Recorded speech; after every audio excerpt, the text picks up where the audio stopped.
Emily Vraga is here today. I'm so happy because Emily and I, like, we went way back and we had some overlap at Wisconsin, and now she's at Minnesota, where I got my PhD. So it's a really awesome. It's feeling like a full circle for me to have Emily back and come back to talk to us at the center. So Emily Viragra is a associate professor in the Hubbard School of Journalism and Mass Communication at the University of Minnesota, where she holds the Don and Carol Larson Professorship in Health Communication. Her research focuses on how individuals respond to information and news about contentious political, scientific, and health issues, particularly when they encounter disagreement with their views via digital media. Viraga is especially interested in one, detecting and correcting health misinformation on social media. Two, using news literacy messages to limit biased processing, inoculate against misinformation, and improve news consumption habits. And three, encouraging attention to more diverse political and health content online. Viraga has published over 80 journal articles in the interdisciplinary fields of communication, political science, and journalism, and public health. She has worked with international health organizations and social media platforms to improve efforts to address misinformation online, especially in the context of health misinformation and the COVID-19 pandemic. Vraga and her research have appeared on major media outlets, including National Public Radio, Scientific American, the Washington Post, and the Atlantic. Okay, so the title of her talk today is Working Together, How to Correct Health Misinformation on Social Media, a topic that we are all very concerned about. Okay, so Emily is sharing her screen here. Awesome. So now I give you Dr. Viragra. Thank you. And thank you for inviting me to be here today. It's nice to be back on the East Coast, even though I can't be there in person. I bet your weather is better than ours. So as you know, I'm talking to you about correcting health misinformation on social media. But before I do that, I want to just talk a little bit about some of the challenges in defining misinformation. Because if we don't know what we're trying to tackle, we can't come up with very good solutions for addressing it. I'm going to talk through a few different strategies for addressing misinformation on social media before really focusing my attention on correction and how we get people to do it. Because correction can work, but it only actually works to reduce misinformation if people are willing to engage in that act themselves. And then finally reflect a little bit on where we go from here and hopefully get to talk to all of you about where you see us going as well.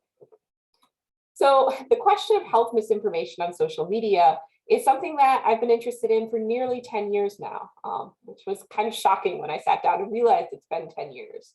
And it's something that we see across a lot of issues, across a lot of platforms. We know, for example, there's a lot of misinformation about Zika and mosquitoes on Facebook, about Ebola and other diseases on Twitter. I studied vaccination misinformation on Pinterest as well. And all of this became supercharged when we started thinking about COVID, when kind of in the early days of the pandemic, we could turn to our social media feeds and see a range of misinformation on this topic, kind of no matter where you looked. So these are all things that I came across on my social media feeds kind of early in the pandemic, highlighting conspiracy theories about the causes of COVID-19, questions and misinformation about how you can get COVID-19, as well as misinformation about ways you can prevent getting it or curing it if you do get it. So it certainly seems like misinformation is a problem, but the question is, are we all defining misinformation the same way? What is misinformation, so that we can start thinking about what can we do to mitigate it? So in 2020, before the pandemic, I was working with my frequent collaborator, Letitia Bodie, and we came up with a definition of misinformation that says that misinformation is information considered incorrect based on the best available evidence from relevant experts at the time. So kind of setting up two different sources that we have to look to when we're trying to decide what is misinformation.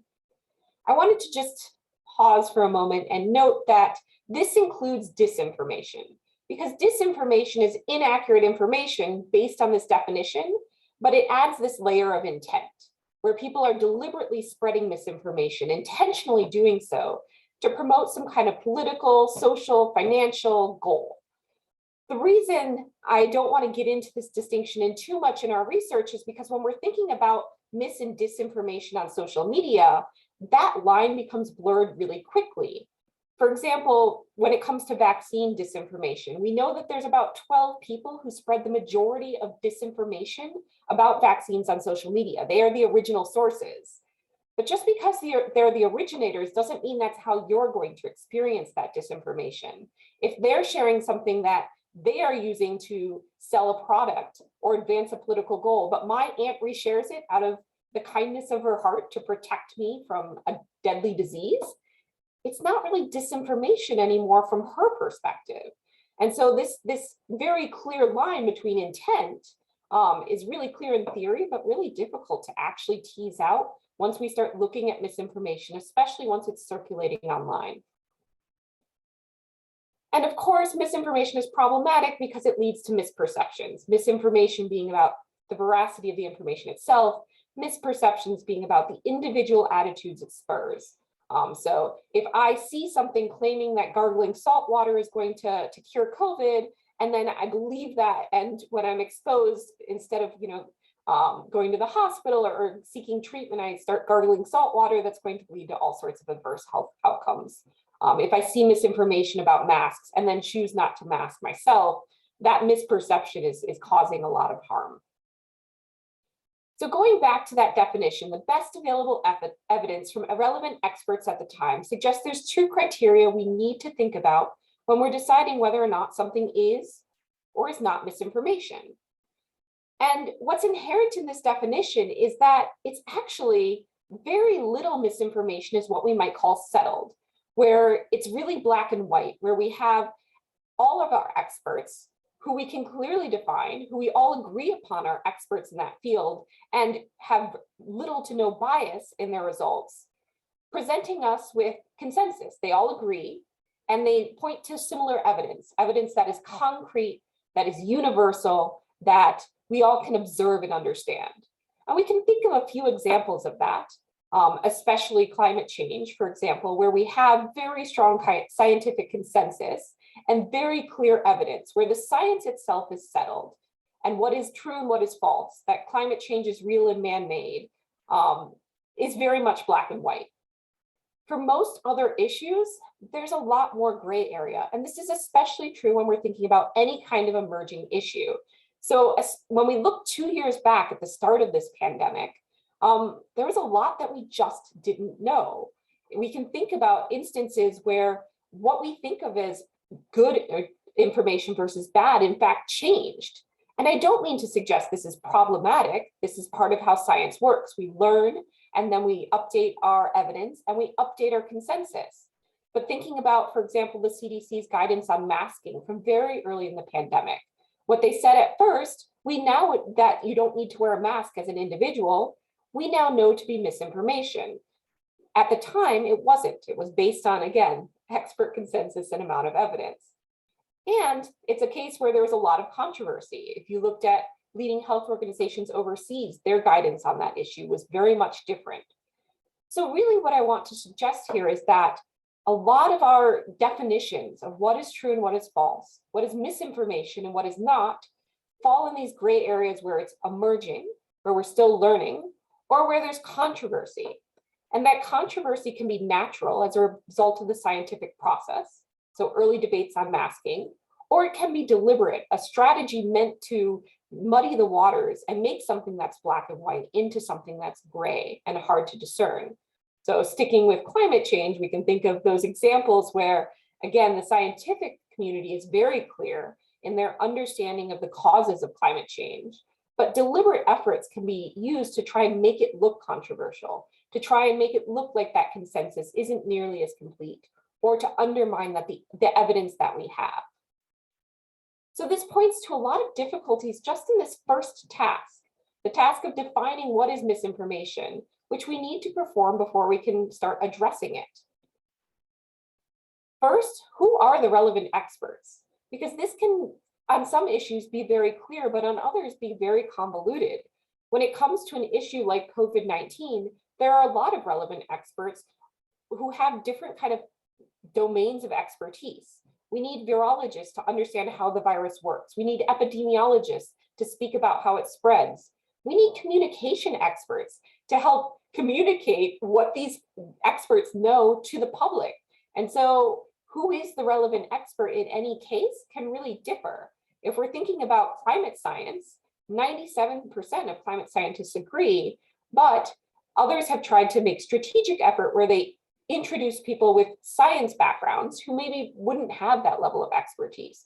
I am a scientist. I am not somebody who you can ask about climate science. My expertise is not relevant. Second, we can question, really, when we talk about consensus, what level of consensus is necessary? 97% sounds fantastic. That's great. Is 80% enough? 60? So that's another place where we need to think very carefully about what is the line between consensus and controversy, as well as be aware of strategic efforts to make that line look more blurry. This next one is a question that I really think is worth considering in a lot of detail. What do we do when best evidence changes? I've already highlighted a really salient example for all of us. The evidence on masking as it emerged led the CDC to change their guidelines. Our evidence on how the virus is spread has changed over time. And so what is true and what is false is inherently time-bound. It's inherently driven by what we know at any moment. And that's to some extent how it should be. That's how science works. That's how knowledge building works. But introduces challenges, especially when you think about there's skeptics who are proven right. So if you were somebody early in the pandemic saying, this virus is airborne and we need to wear a mask, how should we treat you? You were not necessarily right based on the evidence available at the time, but you were certainly right in retrospect. And we can all think of those cases where somebody flies in the face of scientific evidence at the time and ends up being correct. Galileo, if we want to go back thousands of years, went against what the consensus was and ultimately was correct. And so this is really difficult in general, and especially true for emerging issues like COVID-19, where we're trying to draw these boundaries and develop strategies to address misinformation, while even recognizing that the goalposts are moving on us. Misinformation is a problem in a lot of spaces. I don't want to claim it's specific to social media, but I do think social media has changed the landscape a little bit. There's a bunch of features of social media that make misinformation spreading online of particular concern. First, there are even fewer established gatekeepers and limited source cues to go along with them. So if we think of the mainstream media or expert health organizations as kind of the keepers and the best people we can depend upon to decide what is true and false and to spread accurate information, they don't have any more screen real estate than my aunt, who has absolutely no training, even though she has the best of intentions. So on my Facebook feed, that post from the CDC telling me what I should do to protect myself from coronavirus, and that post from my aunt, who's claiming to do the same thing, but with no scientific evidence, take up the same amount of space, have the same, color, they take the same screen real estate, and really look very similar. This can lead to information overload, where there's just so much information that we can't decide what is true and what is false, and end up believing information that isn't necessarily true. Lastly, there's virality. Social media depends on these algorithms that help us decide that prioritize certain information over others. And they do that based on black box algorithms that we don't really know what's going on, but we do know it's based in part upon engagement. Misinformation isn't bound by reality. I can make it up, and I can do so much more quickly than anyone can fact check me, which is a problem we'll continue to talk about. But I can also do so in ways that I know are going to trigger emotional responses, amongst responses that are likely to create engagement. We know things that are novel, things that are emotional are more likely to spread. And what's more novel and emotional than a made-up story designed to target your emotions? So they have these advantages that misinformation offers, that social media offers to spreading misinformation, and that misinformation can certainly take advantage of. So misinformation on social media is a problem, probably not news to anyone. What can we do to address it? And there's a bunch of different solutions that kind of intersect in different ways. First, there are legislative efforts. I don't want to show you. All right, legislative efforts that we could do to try to demand platforms do more, for example, to address misinformation.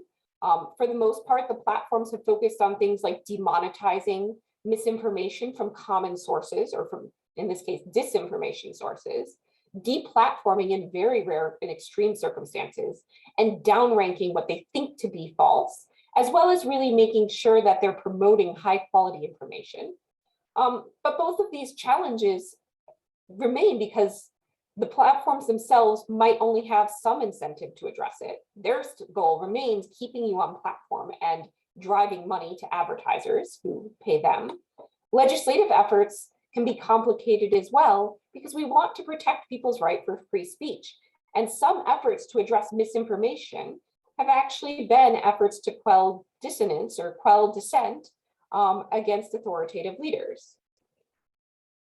An important solution is promoting high quality information. So my example of we have few established gatekeepers and they're all sharing and competing for attention is one that's easily addressed.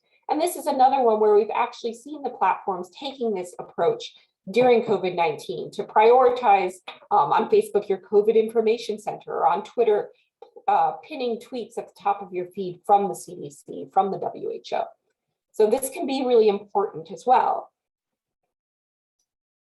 There can be efforts to help educate people, to help them develop the literacy to understand what the social media platforms are doing, how algorithms work, what the media incentives are that can create misinformation, and teaching people about common disinformation strategies that we see coming up over and over and over again. So a lot of disinformation efforts aren't new in the sense of they're coming up with creative new ways to share disinformation.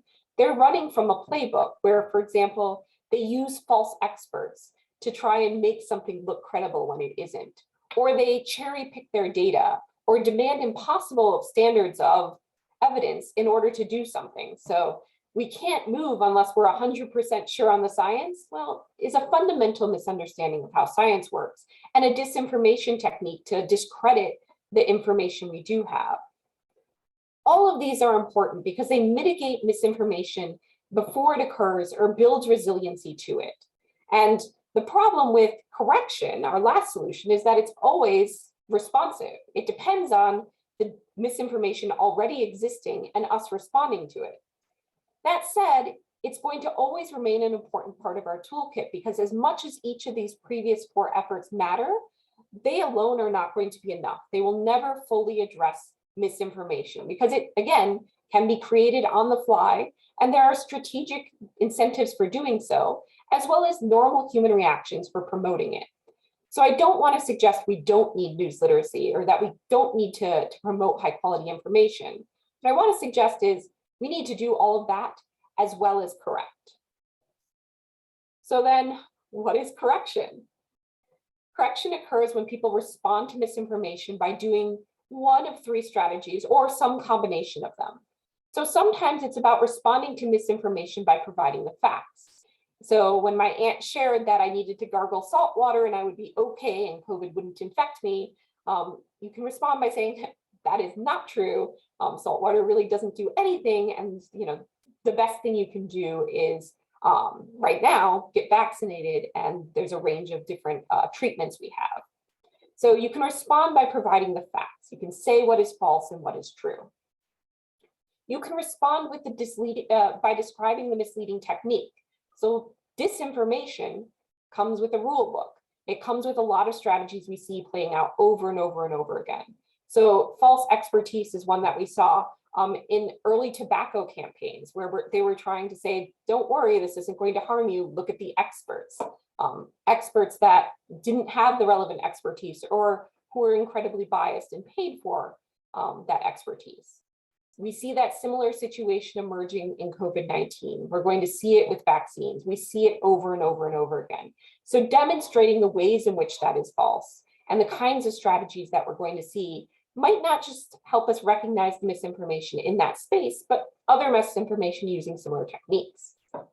Finally, you can address the source. And this is especially true, again, for disinformation, where you can say this is a known source who has a political goal, who has a strategic goal. They're trying to sell some product, and that's why they're promoting this disinformation, why they're spreading it. Or this is a bot, this is an actor trying to spread misinformation for political purposes. So each of these techniques can be used as a kind of correction. And correction matters because it does work. It can reduce our misperceptions on the topic. What social media offers that is a little bit unique is what we call observed correction, which occurs when you see somebody else sharing misinformation being corrected.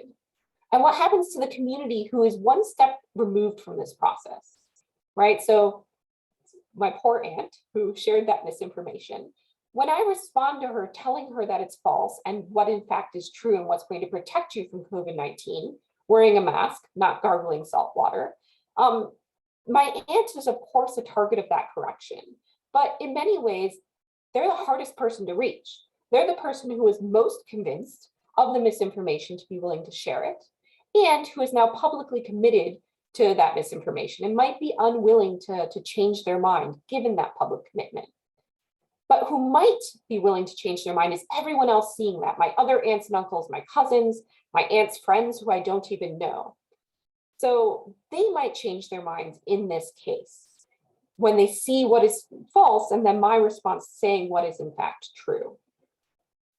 So observed correction requires correction to happen, so that misinformation with a response. It has to be semi-public at least because it depends and focuses on the community seeing the interaction, not the person directly sharing the misinformation. And then that direct response.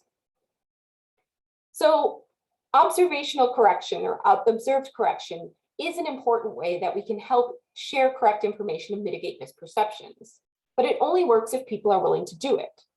So what are some of the barriers to correction?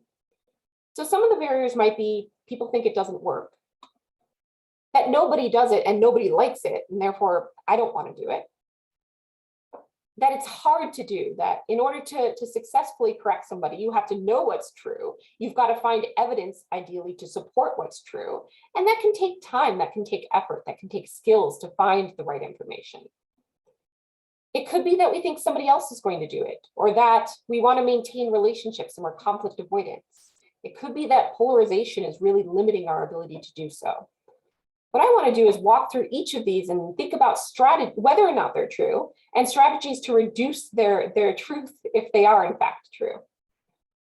So first reason, it doesn't work.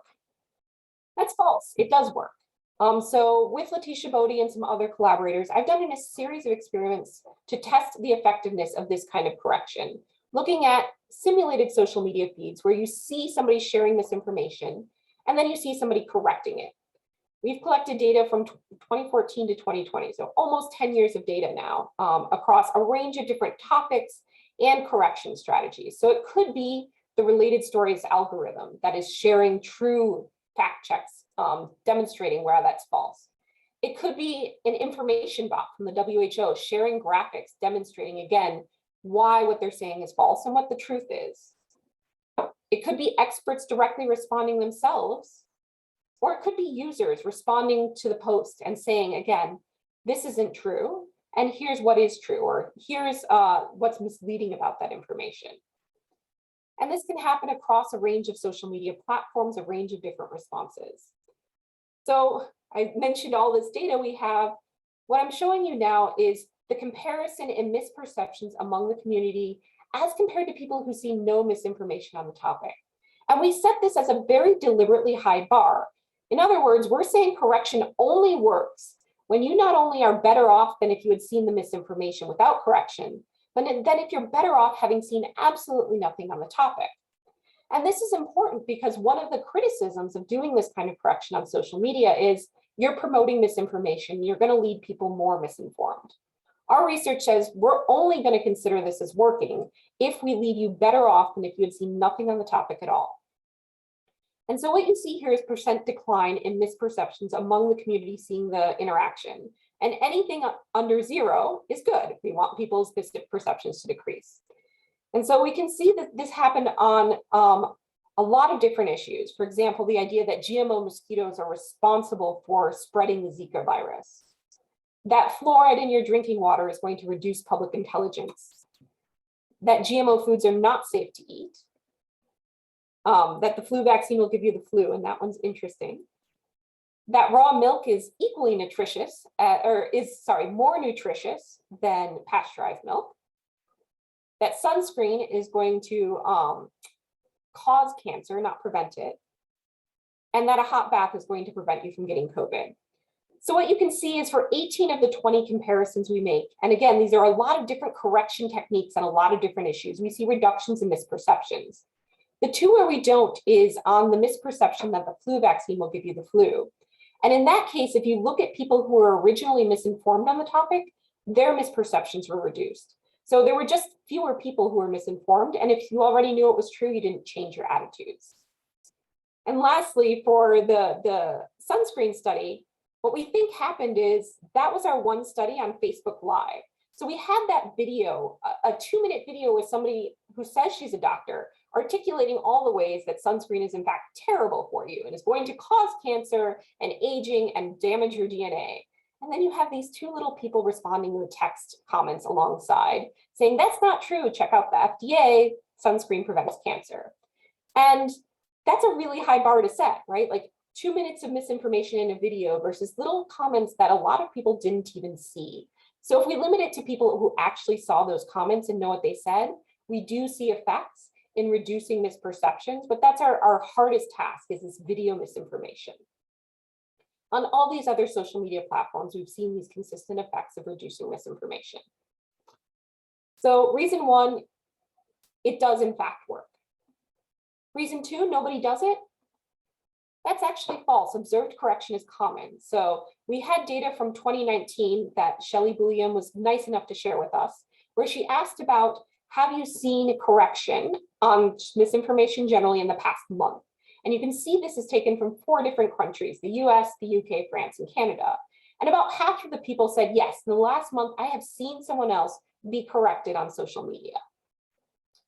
We continued collecting this data during the COVID-19 crisis. And because COVID-19 has been such a rapidly moving issue, we changed it to, in the past week, have you seen this happen? And you can see a lot of people are seeing this. 2/3 of our participants in October 2020 and April 2021 said, yes, I've seen this happen in the last week.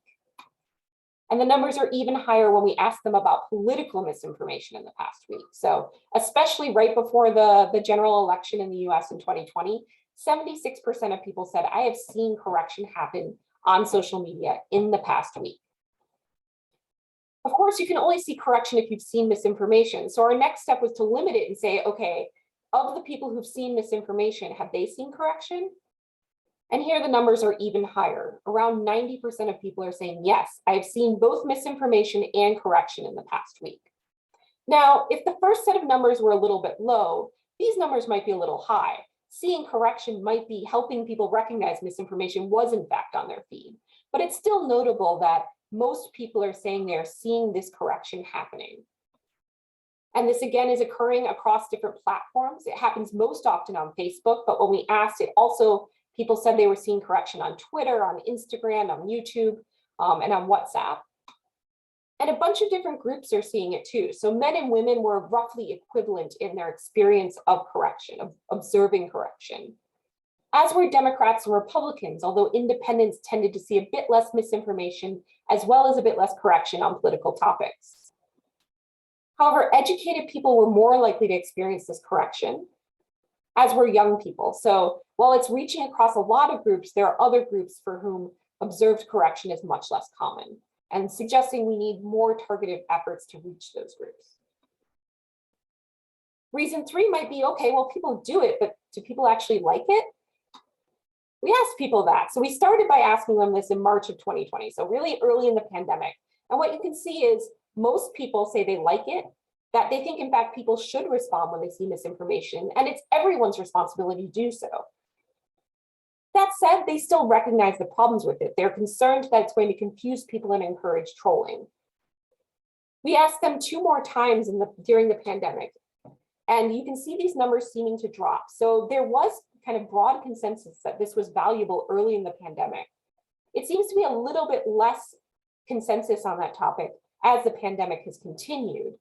That being said, very few people actually oppose it. So this was just people who support it. There are a lot more people who are neutral on it than people who oppose it.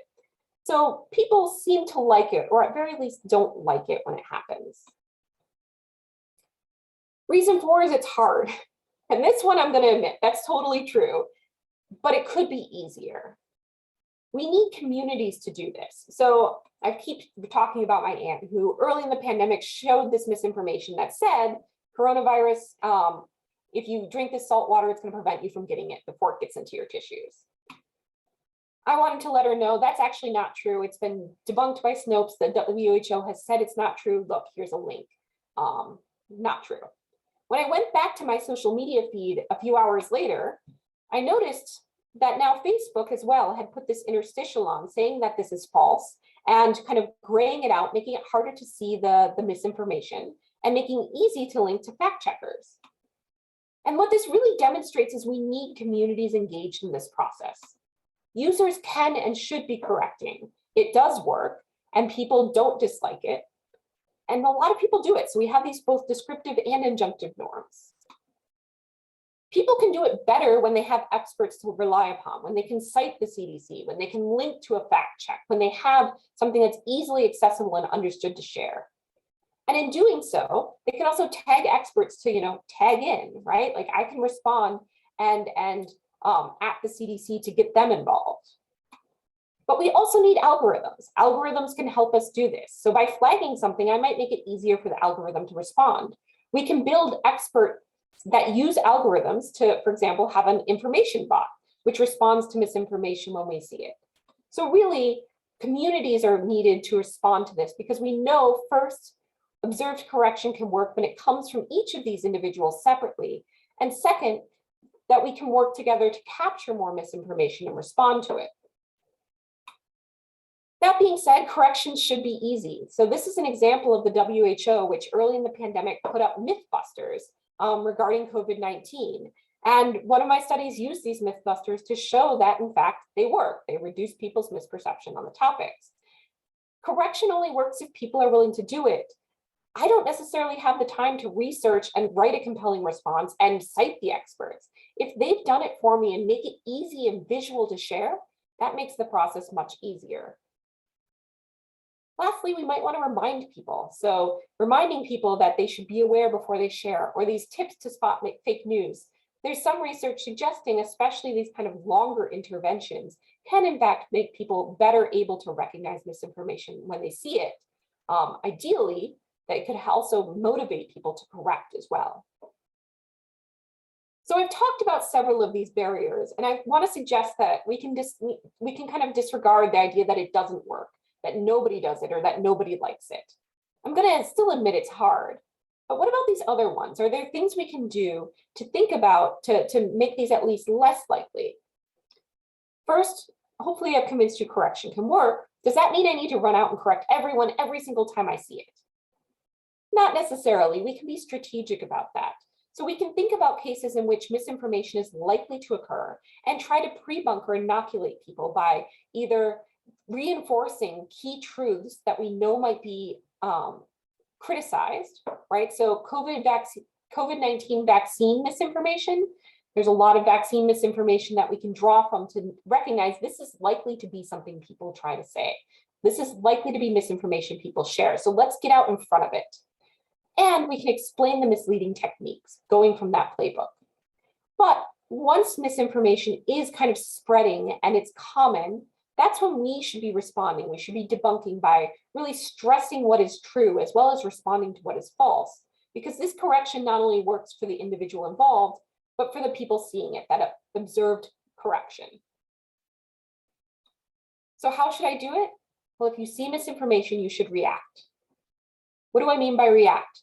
First, you should repeat corrections. What we know is that if one person's sharing misinformation and one user is correcting it, we actually don't see huge gains in terms of misperceptions.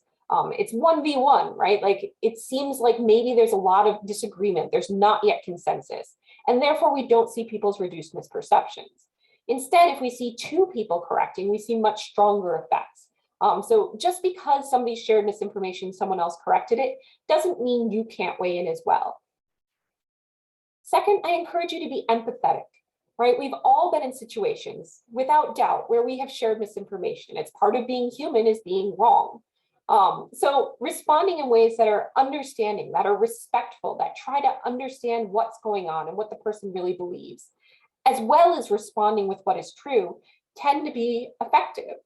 Our research has shown that these empathetic replies are no less effective in reducing misperceptions among the community, and they're likely to appeal to people who are trying to maintain social relationships, who want to be respectful, who might be conflict avoidant. So to correct doesn't mean to be cruel. It simply means to respond with what is true in ways that demonstrate that we're understanding and not attacking someone personally. We should offer alternative explanations. Simply saying what is false doesn't give people anything to hang on to. And so we often revert back to the thing we've heard. Instead, we should tell them not just what is false, but what is true and why it's true. These alternative explanations really boost the power of corrections. We need to rely on credible sources, and that can be really tricky. We need to think about our audience in terms of who is going to be a credible source for that group. So a credible source for me might be the CDC or the WHO. My uncle, not necessarily. He's a lot more skeptical of them. Instead, I might rely on our local health organization. I might talk about the Minnesota Department of Health. I might talk about what my pediatrician told me as to how I need to keep my kids safe because they're still unvaccinated. So thinking about who that credible source is going to be and adapting to your audience is really important. Lastly, we need to be as timely as possible. The longer misinformation is kind of existing in our ecosystem, the harder it is to correct. Responding promptly before people begin to believe it is really important. So I had already kind of suggested that it doesn't work, no one does it, no one likes it. Those ones we can largely say we don't need to worry about. But by using some of these best practices, someone else will do it isn't a good justification. We need multiple people doing so. And if we're empathetic, we can maintain our relationships even when we're trying to have these disagreements. Polarization remains a real problem. And so I think that that's worth acknowledging, that there are still these barriers in place, and there's more that we can do to make it easy so that everyone can participate. Now, I've talked a lot about the benefits of correction. In doing so, I want to acknowledge that it does have some limitations. So first off, correction might not be complete. So in our scenarios, we were really looking only at complete correction, where people's misperceptions were lower than seeing absolutely nothing. There are situations in which there is continued influence, where we're only partially successful in reducing the misinformation and reducing its effects on your misperceptions. And that misinformation can continue to have an influence. That being said, I think even partial correction is better than no correction. Second, we can correct on specific facts. And so if I convince people that gargling salt water is not going to prevent them from getting COVID, that does not mean that I have suddenly convinced them to wear a mask. Instead, I might have corrected their misperception in one area and they simply adapt a second misperception to continue to hold on to their broader beliefs. So there was a really good study of this in the context of political misinformation, where being told a politician told a lie on a particular topic affected your perceptions of that topic, but not of the politician overall. So just because we've fixed misperceptions on an issue or mitigated them doesn't mean we've solved the broader issue. Finally, there's very limited evidence of backfire effects. So very rarely does correction, in fact, lead people to more strongly believe the misinformation. And that's especially true when we use some of these best practices. So early in the pandemic, a bunch of epidemiologists kind of shared with us this Swiss cheese model for pandemics, that any one solution for dealing with misinformation is not enough. We need we need personal things that we can take, like masks and physical distancing and hand hygiene. We need shared things like getting vaccinated, improving the ventilation, and quarantine, because each one of these strategies has holes, has gaps, right? Like a mask is not perfect protection. Staying 6 feet apart is better than not, but it's not going to prevent you from getting it. We need all of them because together the solutions are better than any one by itself. I want to propose we need the same approach to dealing with misinformation. We need all of these because each of them have gaps. Media literacy is really important, but what we know and what we need to know about the media landscape is constantly changing. And sometimes it's hard to reach people with it. We need to teach people about misinformation strategies, but new ones are constantly evolving. We need to label misinformation. We need platforms to be engaging in efforts like deplatforming. And we need correction, because again, no one solution is going to be enough on its own, but by doing all of them, we greatly reduce the likelihood that misinformation spreads and it influences our opinions. So just to conclude, misinformation is a problem on social media, and that's because it's hard to define. And in being hard to define, it's hard to restrict. Correction is one solution among many, and I want to stress that on social media, observed correction means that it can reach a large audience of people and reduce their misperceptions as well, even if you're not successful in changing the mind of the person who shared the misinformation.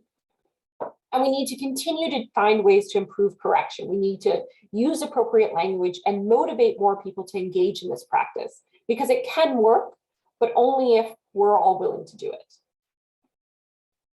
Thank you. All right, that was fantastic. You guys feel free to use your digital hands. Applause. So now we can open it up for questions. Now you can raise your hand, or you can enter the question in the chat box. So I am going to monitor the chat and making sure that we're taking care of all the questions. But if you want to ask any question via the video, feel free to raise your hand. Sahar? Yes, thank you so much, Emily. That was an excellent presentation, very informative. And you not only tackled the root causes of misinformation, but also some of the cures and corrections for it. I just have two quick comments/questions. The first one is about the anti-vaxxers movement.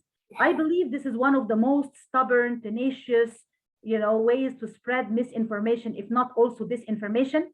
Unfortunately, up till this moment, there are those who are totally against, any type of vaccination or immunization against the COVID-19, and they think it's completely hazardous to your health. It can cause all these types of, disastrous effects, and the list can go on. What are some of the reasons why this particular type of misinformation/disinformation is so stubborn and it is still widespread up till now? And what could be some of the ways to address it or to tackle it very effectively? And the other point has to do with the nature of social media themselves as a platform, which really could be considered an ideal double-edged sword when it comes to spreading correct information, but also spreading misinformation and disinformation because of their immediacy, accessibility, availability. And of course, young people, as we know, are on it 24/7. You talked about some of the ways that we as users of social media can take things in our own hands and go about correcting misinformation. What about the responsibility of the platforms, the social media platforms themselves, when it comes to trying to trace and to detect and to fight this type of misinformation and disinformation? Thank you so much. Thank you. Those are big questions. I will tackle the second one first and then use that to kind of talk about anti-vaxxers specifically. I by no means want to suggest that users should do it all and that we should absolve social media platforms from responsibility. They are making a lot of money from our use of social media, and they need to think about the consequences of that use and try and mitigate any harmful consequences. So we cannot let up on social media platforms doing more. That being said, us doing more helps them to do their job better. Their algorithms depend on engagements. And so if we are sending them information, for example, that by flagging content, by responding with fact checks. That's something that they can train their algorithm to do a better job of detecting more misinformation. So I gave at least one example, and I don't know whether my comment led Facebook to do it, but where, you know, we saw both me and Facebook responding to the misinformation. And I think that that's necessary, that again, one step is not enough. One challenge in getting social media platforms to do more, I touched really briefly on the legislative efforts. There's real free speech implications, and I don't necessarily want to let social media platforms be the one to determine what is true and what is false, because I articulated some of the ways that's really, really hard to do, that we struggle with.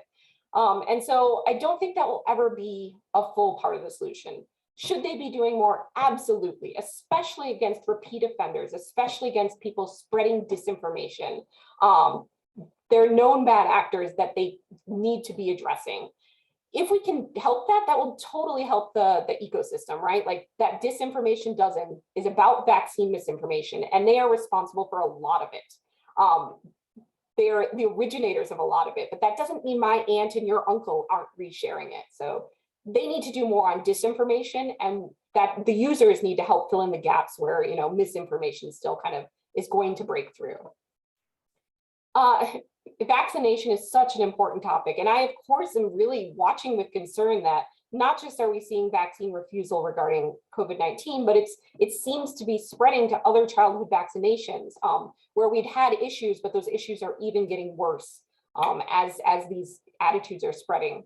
So I think there's a couple reasons for that. One, once you have made up your mind, what we know from cognitive dissonance research is once you've made up your mind and had an irreversible decision, it's really hard to admit you were wrong.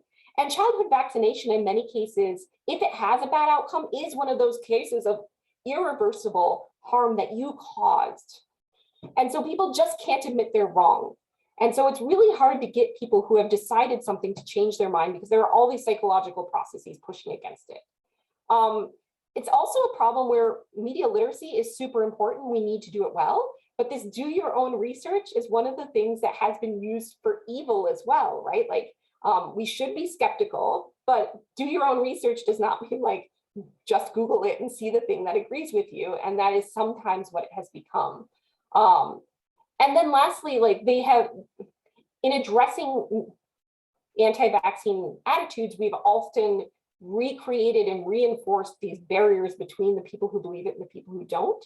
And so they don't trust the messengers anymore. And I think we need to do more to be thoughtful in listening to the real concerns that they have and trying to respond to those as best we're able. I think it's a hard issue, and it's one that matters so much because it's both personal and social.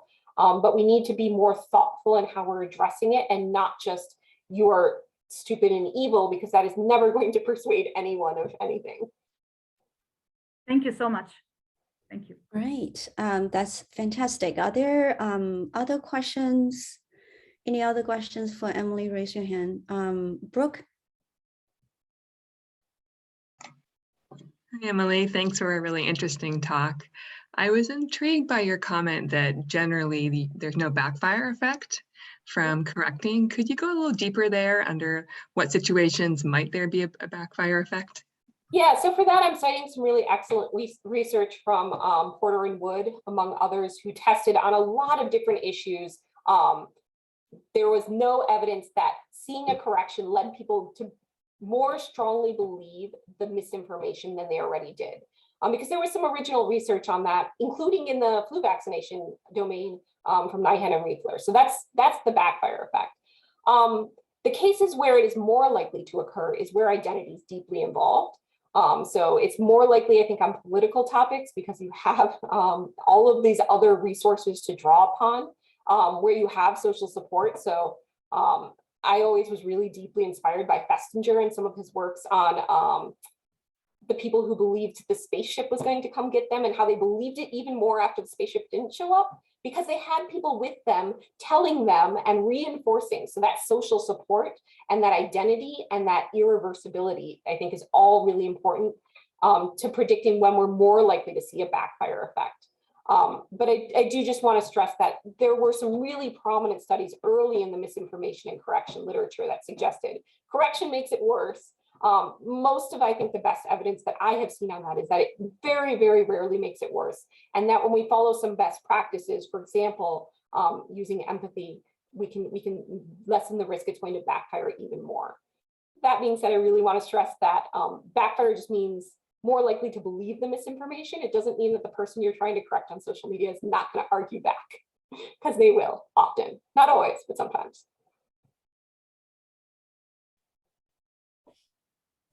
All right. Thank you. Yeah, it seems to me the backfire effect, like people think that backfire effect exists, is some kind of misperception that's very hard to correct. I think you're right. I think you're right. Yeah. All right. So any other questions for Emily? I do have a couple, but I will give audience member the priority. But if I see hands, I'll maybe just stop asking. But I do have a couple questions for you, Emily. No matter how many times you said correction is only one of the methods, right? We should be doing everything else. Like people are just constantly pushing back and say, no, we can't just do correction, and then they add to that and saying that correction doesn't really work because it's the traditional knowledge deficit model. Yeah. And that has been fully debunked. Yeah. What's your response to that kind of criticism? Like fact-based correction in particular isn't the way to go at all.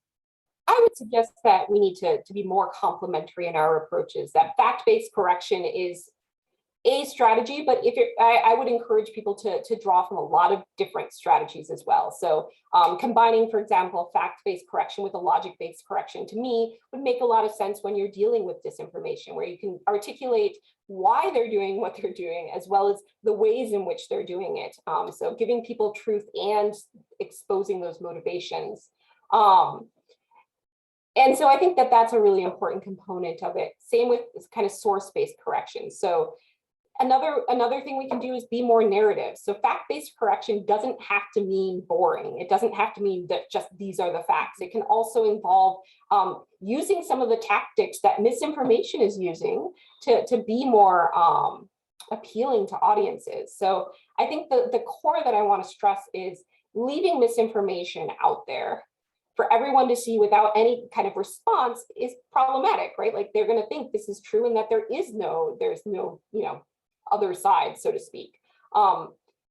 When you give people both true and false information, especially when you support the true information with sources they find credible, I find that, and I kind of want to believe and trust that people are going to go with the better quality information. A little bit of that is just me continuing to be an optimist that give somebody something good and bad, like going back to our enlightenment ideas of this marketplace that people will come up with what's good. I don't think we can just leave it there, but I do think that there are things we can do that are not just that is false, that are going to be more effective, that are not just about replacing bad knowledge with good knowledge, but building these support structures.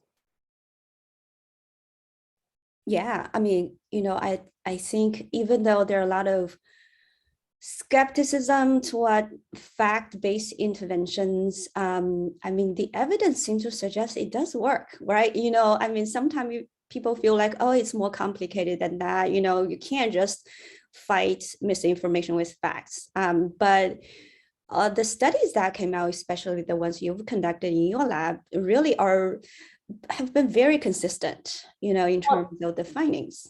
Well, and I would point people also to Nathan Walter, who has done a number of meta-analyses that again is showing these consistent small effects at times, right? Like you could see that across our studies, the decline in misperceptions was around 6 or 7%.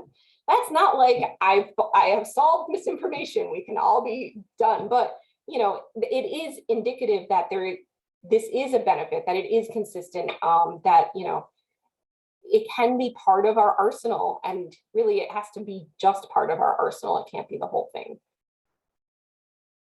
Yeah, yeah. As you know, my work is mainly on persuasion, and in persuasion, attitude is everything, right? Now, looking at a lot of the misinformation literature, it seems like it's pretty, I mean, compared to changing attitudes, changing beliefs is relatively easy. Like you almost every time there's intervention, it works. But as you know, like changing beliefs is not the same as changing attitudes and intentions, which are the variables that can have a bigger impact on behavior. How do you respond to the issue of, just simply correcting beliefs perhaps is not sufficient? How do we incorporate that issue in future research to better also address the impact of intervention on attitudes and behavior intention changes?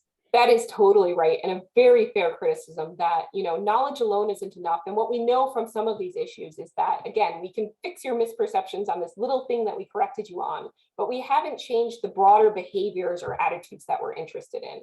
I think there's a couple things we need to do. Is one, we need to strengthen the link between knowledge and action. Again, just doing that alone isn't enough. And two, we need to identify the key pieces of knowledge that really do matter. So the gateway belief model has really articulated that when people understand scientific consensus on an issue, that does matter for changing their fundamental attitudes towards the issues, for climate change, for GMO foods.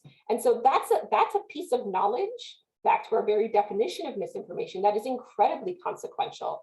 And so misinformation is a little bit like playing whack-a-mole. We need to think strategically about the kinds of misinformation that most deserve our attention, the kinds of knowledge that are most likely to relate to attitudes and behaviors, and focus more of our efforts there, so that we are having the kinds of success that we really need. Oh yeah, that is such an important point, because when it comes to correcting misinformation, I mean, there's so much out there you can correct. Obviously you can correct most of them, but focusing on the ones that have the most consequential effects on attitudes and behaviors is going to be a better use of our time to, address this problem. Well, that's a place where I hope we can have, more interdisciplinary work where we can draw from different fields. Persuasion certainly has a lot to teach us, yeah, when we're studying this topic. So, yeah. All right. Well, Emily, thank you so much. We're at the 1 p.m.